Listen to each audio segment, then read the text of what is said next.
Sheffield Wednesday 5-minute view from the Cop.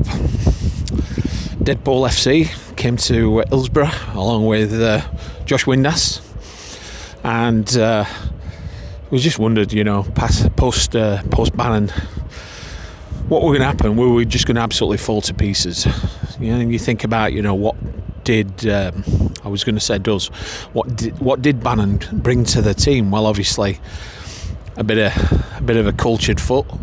Could pick a pass out, lots of running, a few stray passes recently because of the constant pressure of him having to play every single game.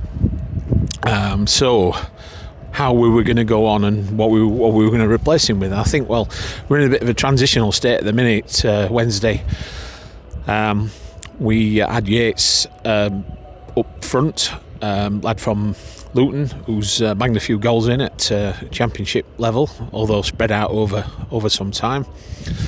But probably as good a goal tally as we got out to Windass. Windass today played, and were it one of his games where he shone, or were it one of his games where he went missing? A bit of both, really. I don't think. I think we handled him quite well. I think we got stuck in when we needed to with him. So at the back we'd got Otebayo in the middle. We got Cooper coming in for a start, obviously fit enough, and we'd got Palmer playing at the back. Obviously, we just took the captain's armband. They coped sort of okay. We had a couple of scary moments, but then again, Sheffield Wednesday, that's what we do. We have scary moments. I mean, I think they had 8 shots, 5 on target or something like that. So it looked like, I mean, obviously they had a lot of possession, but I just thought we deserved something out of that game.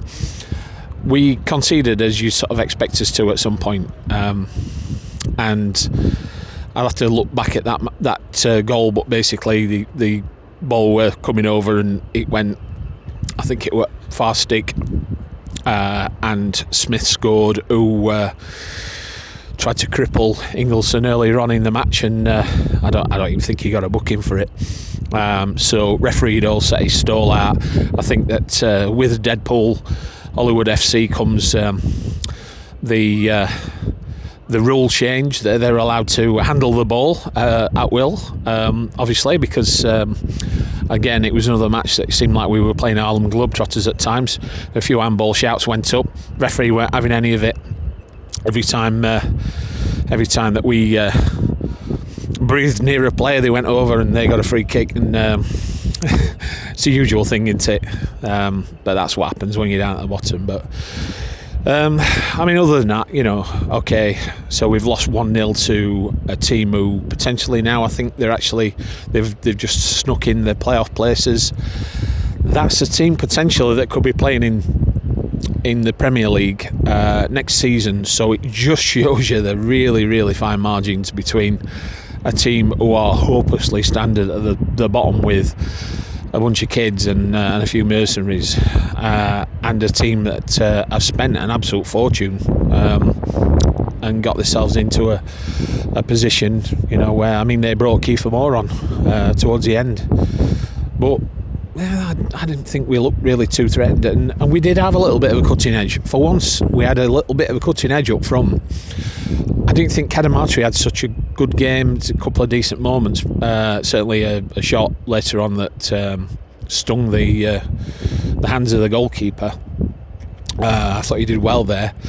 But Yates seemed to be pretty good. Certainly, I think his first touch, he stretched and managed to flick the ball at the goalkeeper, and who saved it. But looks like a player who's got a bit of running in him. So in the midfield area, obviously no Bannan, Ingleson. Now, for me, I think Ingleson is a player that actually should be playing in centre midfield. He's not a winger or somebody like that. I don't think he's a 10. He can play a 10, but keeping the centre, I think that's a good one.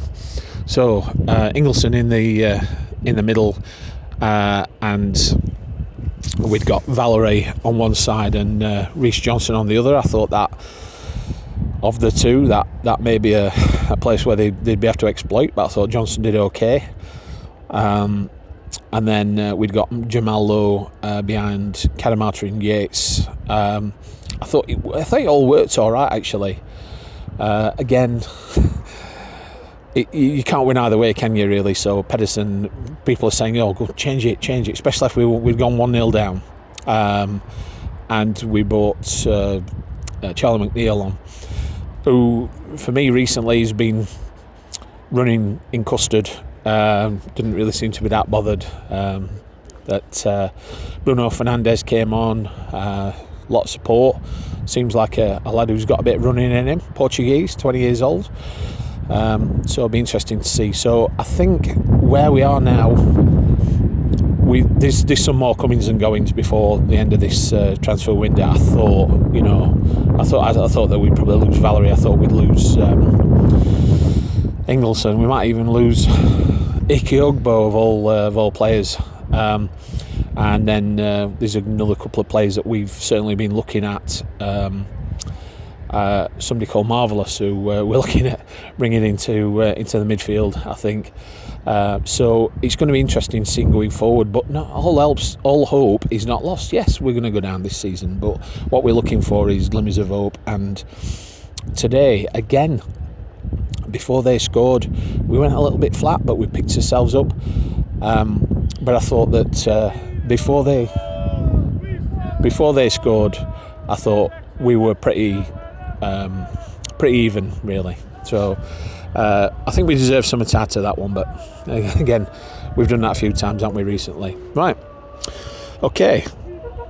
Till next time. Up the Owls. See you later.